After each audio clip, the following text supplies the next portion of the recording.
अस्सलाम वालेकुम dear viewers. आज यहाँ पर मैंने एक बेसिक क्वेश्चंस लिए हैं और एक ख़ास टॉपिक को हम यहाँ पर टच करने वाले हैं। वो है अलजेब्रिक एक्सप्रेशंस को किस तरह से हम सॉल्व करते हैं। ठीक है, ये जो आज का लेक्चर है उन तमाम टीचर्स के लिए या उन तमाम पेरेंट्स के लिए जिनको कभी कभी अपने स्टूडेंट्स या अपने वार्ड्स क्वेश्चन पूछते हैं कि पापा ज़रा ये क्वेश्चन हमने स्कूल से लाया है, हमारे टीचर ने हमें ये क्वेश्चन डाला है, क्या हमें आप सॉल्व करके दे सकते हो। एक टीचर के लिए उस वक्त मुश्किल टाइम होता है जब उसी का बच्चा उससे ये कहता है कि ज़रा ये जो मैथमेटिक्स का क्वेश्चन है, ज़रा ये जो छोटे छोटे क्वेश्चन हैं इनको आप सॉल्व करने की कोशिश करें, हमारी मदद कीजिए। ठीक है, तो उस टाइम क्या होता है, यही टीचर लाचार हो जाता है। लेकिन मैं आपसे यहाँ पर यही कहना चाहूँगा कि अगर इस वीडियो को आप एंड तक देखो, ठीक है, तो मेरे ख्याल में बहुत सारे जो डाउट्स हैं वो आपके क्लियर हो जाएंगे, खासकर इन जैसे क्वेश्चंस को सॉल्व करते वक्त। ठीक है, तो स्टार्ट करते हैं पहला पार्ट।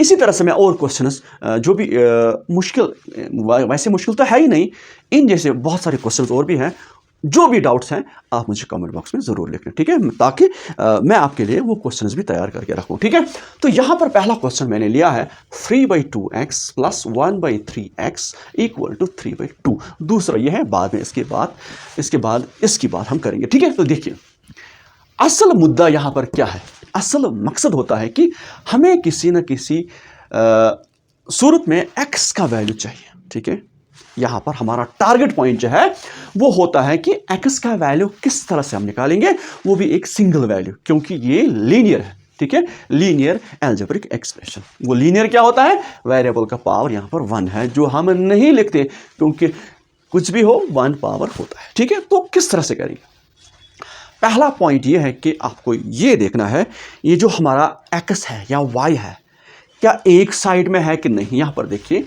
3/2x लेफ्ट की तरफ + 1/3x ये भी लेफ्ट की तरफ ही है। दैट मीन्स ये जो दो टर्म्स है इनको हम कहते हैं लाइक टर्म्स। लाइक इसलिए क्योंकि इनके पास x वेरिएबल है, यहाँ पर भी वही x वेरिएबल है। तो जब ये होगा इसका मतलब इनको ऐड हो सकता है, इनको सब्ट्रैक्ट हो सकता है।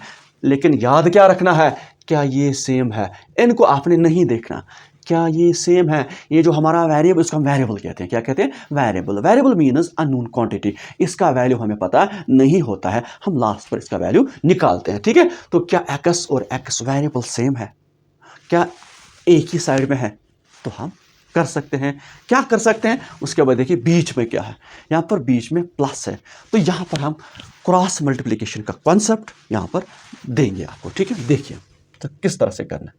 यहाँ पर आएगा इट एम्प्लॉइज दैट। अक्सर मैंने देखा है यहाँ पर जब बीच में इक्वलिटी का जो इक्वलिटी हो बीच में, तो यहाँ पर भी इक्वलिटी, तो ये गलत होगा। जब इक्वलिटी हो क्वेश्चन में, दैट मीन्स ये एक इक्वेशन है। क्या है, इक्वेशन। तो यहाँ पर इक्वलिटी का सिंबल लिखने की जरूरत नहीं है, यहाँ पर लिखना है इट एम्प्लॉइज दैट। ये मैथमेटिक्स में है, इट एम्प्लॉइज दैट। अब देखिए क्रॉस किस तरह से करोगे, क्रॉस मल्टीप्लिकेशन देखो ये ऐसे करना है। ठीक है, ऐसे, और उसके साथ ऐसे। देखिए 3 को इस 3 के साथ, x को नहीं। अब देखना 3 3 9, इसका अपना x। ये जो x होता है ये ऊपर के नंबर का होता है, नीचे का नहीं होता। ठीक है, उसके बाद बीच में क्या है, अब मैं इसको यहां पर हटाऊंगा ताकि आपको अच्छी तरह से समझा जाए। ठीक है, देखिए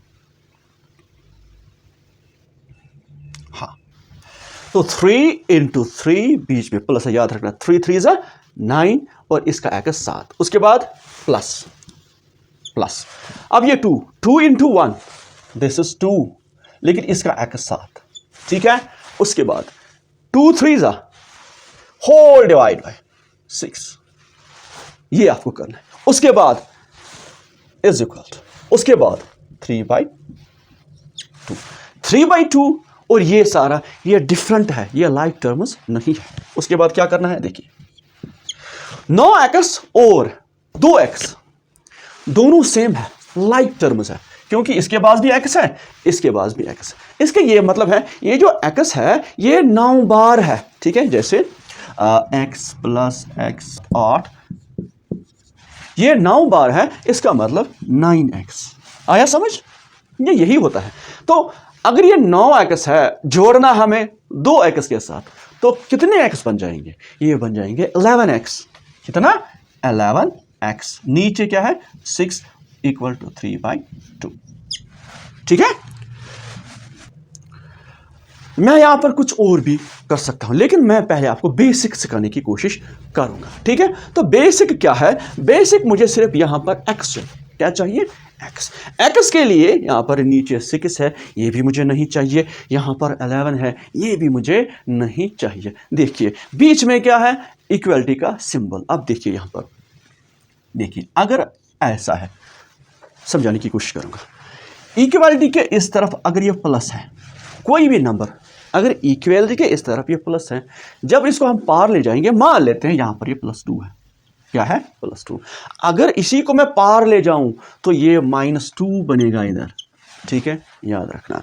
अगर यहां पर ये -2 है, पार ले जाऊंगा +2 बनेगा। याद रखना अच्छी तरह से। इसी तरह से अगर यहां पर है सिंपली 2, ये है 2। ठीक है? इसी नंबर के साथ जैसे 2 × x है। क्या है? 2 × x। जब ये पार जाएगा, उधर कोई नंबर है, कोई नंबर, जब ये पार जाएगा ना 2, मुझे x चाहिए, 2 बैठेगा नीचे। तो लास्ट पर यही है। बेसिक फंडामेंटल ऑपरेशंस मैथमेटिक्स में 4 हैं, plus minus, that is addition, subtraction, multiplication, division. ठीक है? इसमें एडिशन और सब्ट्रैक्शन में आपस में रिलेशन है।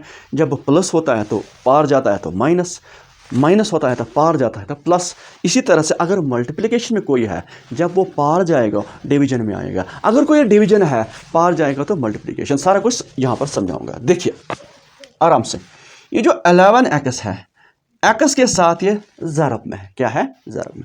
जब ये ज़रब में है, इसको मैंने पार ले जाना है, क्योंकि मुझे सिर्फ अकेला x चाहिए। ठीक है? जब इस 11 को मुझे इस पार ले जाना है, क्योंकि 11 मुझे नहीं चाहिए, 11 का साथी इधर बैठा है, इनके साथ इसको कुछ ना कुछ हो जाएगा। x को मुझे अकेला रखना है, वो भी लेफ्ट की तरफ अकेला। ठीक है? अब प्रोसेस है, 11 x के साथ ज़रब में है, जब ये पार जाएगा तो ये डिवीजन में बैठेगा। ये फंडा है इसका। कहां पर बैठेगा? डिवीजन। अब मसला है, डिवाइडिंग लाइन कौन है? डिवाइडिंग लाइन ये है। क्या है? ये। तो 11 किसके साथ बैठेगा? 2 के साथ। क्या आप ऐसे लिखोगे? ना। फिर कैसे लिखोगे? नीचे तो लिखना है। नीचे जब लिखोगे और ऐसे लिखोगे। ठीक है? अच्छा, उसके बाद अभी ये अगला सेटअप है। अगले सेटअप में चलो, अगला सेटअप। ठीक है? अब यहां पर मैं लिखूंगा सिंपली x 3/2। अब मैंने ना 11 लिखा, ना मैंने 6 लिखा। अब किस तरह से लिखना है? x 11 के साथ ज़रब में है, 11 × x, दैट इज 11x। जब यह ज़रब में है, आपको दिखाई नहीं देता, लेकिन ज़रब है उधर, क्योंकि 11 times x, that means x + x + x + x + x। Repeated addition is called multiplication. ठीक है? तो 11x, 11 को मुझे पार ले जाना है। यहां पर ये मल्टीप्लिकेशन में है, पार जाएगा तो डिवीजन में बैठेगा, इसके साथ ज़रब में बैठेगा, लेकिन नीचे बैठेगा ज़रब में, क्योंकि डिवीजन और ज़रब को आपस में, इसमें इक्वलिटी में रिलेशन होती है। ठीक है? अब ये सेकंड बेचारा नीचे है, x के डिवीजन में है ना, नीचे x के नीचे है, डिवीजन में है। जब पार जाएगा तो ये मल्टीप्लिकेशन में जाएगा। लेकिन अक्सर आपको क्या मालूम होगा, अक्सर आपने टीचर से सुना होगा या सीखा होगा, हम क्या करते हैं? 11 और 2 को आपस में ज़रब करते हैं, 6 और 3 को आपस में ज़रब करते हैं। ये भी एक तरीका है, लेकिन फंडा वो है। ठीक है? 11 2 = 22, 6 3 = 18। नीचे कुछ नहीं आएगा। जब नीचे इक्वलिटी का सिंबल हो, तो इक्वलिटी के सिंबल में 6 और 2 क्रॉस नहीं हो जाते। क्यों नहीं हो जाते? ये भी एक क्वेश्चन है, ये खत्म हो जाते हैं उस टाइम। ठीक है? अब यहाँ पर 2 1s are 2 3s are। अब आपका आंसर आ गया, 3 3s are 9, 11 1s are 11। ये जनाब x का आंसर है। ठीक है?